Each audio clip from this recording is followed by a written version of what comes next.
ಕಾರವಾರ ನಗರದಲ್ಲಿ ಸಂಗ್ರಹವಾಗುವ ಕಸದ ಸೂಕ್ತ ವಿಲೇವಾರಿಗೆ ನಗರಸಭೆಯು ವಿವಿಧ ತಂತ್ರಜ್ಞಾನ ಅಳವಡಿಕೆ ಮಾಡಿಕೊಳ್ಳುತ್ತಿದ್ದರೂ ಕೆಲವರು ಮಾತ್ರ ರಾತ್ರಿ ವೇಳೆಯ ಮುಖ್ಯ ರಸ್ತೆಯಲ್ಲೇ ಕಸ ಎಸೆಯುತ್ತಿರುವ ಪ್ರವೃತ್ತಿಯು ಆಕ್ಷೇಪಕ್ಕೆ ಕಾರಣವಾಗಿದೆ.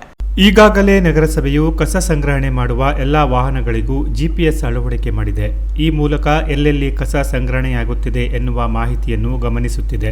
ಅಲ್ಲದೆ ಈಚೆಗೆ ಪ್ಲಾಸ್ಟಿಕ್ ಕಸದಿಂದಲೂ ಇಟ್ಟಿಗೆ ತಯಾರಿಸುವ ಮೂಲಕ ಕಸದ ಸರಿಯಾದ ನಿರ್ವಹಣೆ ಮಾಡುತ್ತಿದೆ. ಆದರೆ ಕೆಲವರು ರಾತ್ರಿಯ ವೇಳೆ ರಸ್ತೆಯ ಬದಿಯಲ್ಲಿ ಕಸ ಎಸೆಯುವ ಮೂಲಕ ನಗರದ ಅಂದಗೆಡಿಸುತ್ತಿದ್ದಾರೆ. ಇಲ್ಲಿನ ಗ್ರೀನ್ ಸ್ಟ್ರೀಟ್ ರಸ್ತೆ ಕೆಲವು ಭಾಗಗಳಲ್ಲಿ ಪ್ರತಿನಿತ್ಯ ರಾತ್ರಿ ಕಸ ರಾಶಿ ಸಂಗ್ರಹವಾಗುತ್ತಿದೆ. ಶಿವಾಜಿ ವೃತ್ತ ಪೊಲೀಸ್ ಠಾಣೆ ಮುಂಭಾಗ, ಅಂಬೇಡ್ಕರ್ ವೃತ್ತ, ಎಂಜಿ ರಸ್ತೆಯ ಈಜುಕೊಳದ ಬಳಿ ಹಾಗೂ ರಾಷ್ಟ್ರೀಯ ಹೆದ್ದಾರಿ ಮೇಲ್ಸೇತುವೆಯ ಬಳಿಯೂ ಕಸ ಸಂಗ್ರಹವಾಗುತ್ತಿದೆ.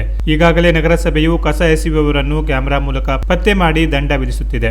ಅಲ್ಲದೆ ಹೊಸದಾಗಿ ಕ್ಯಾಮೆರಾಗಳನ್ನು ಕೂಡ ಖರೀದಿ ಮಾಡುತ್ತಿದ್ದು ಅದರ ಉಪಯೋಗವೂ ಆಗುತ್ತಿದೆ. ಆದರೆ ಇದೀಗ ಕೆಲವರು ಕ್ಯಾಮೆರಾ ಇಲ್ಲದ ಕಡೆಗಳಲ್ಲಿ ದ್ವಿಚಕ್ರ ವಾಹನಗಳ ಮೂಲಕ ಬಂದು ಕಸ ಎಸೆಯುತ್ತಿದ್ದಾರೆ ಎಂದು ಸ್ಥಳೀಯರು ಆರೋಪಿಸಿದ್ದಾರೆ.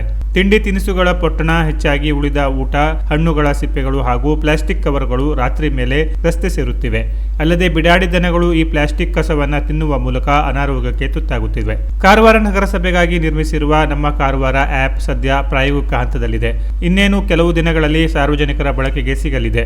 ಬಳಿಕ ಕಸ ಎಸೆಯುವವರನ್ನು ಕಂಡ ಸಾರ್ವಜನಿಕರು ಫೋಟೋ ಕ್ಲಿಕ್ಕಿಸುವ ಮೂಲಕ ಆಪ್ನಲ್ಲಿ ದೂರು ಸಲ್ಲಿಸಬಹುದು. ಇದರಿಂದ ಕಸ ಎಸೆಯುವುದನ್ನು ತಡೆಯುವುದಲ್ಲದೆ ದಂಡ ಕೂಡ ವಿಧಿಸಬಹುದು ಎಂದು ನಗರಸಭೆಯ ಆಯುಕ್ತ ಜಗದೀಶ ಹುಲಗೆಜ್ಜಿ ತಿಳಿಸಿದ್ದಾರೆ. Canara plus news, Karwar.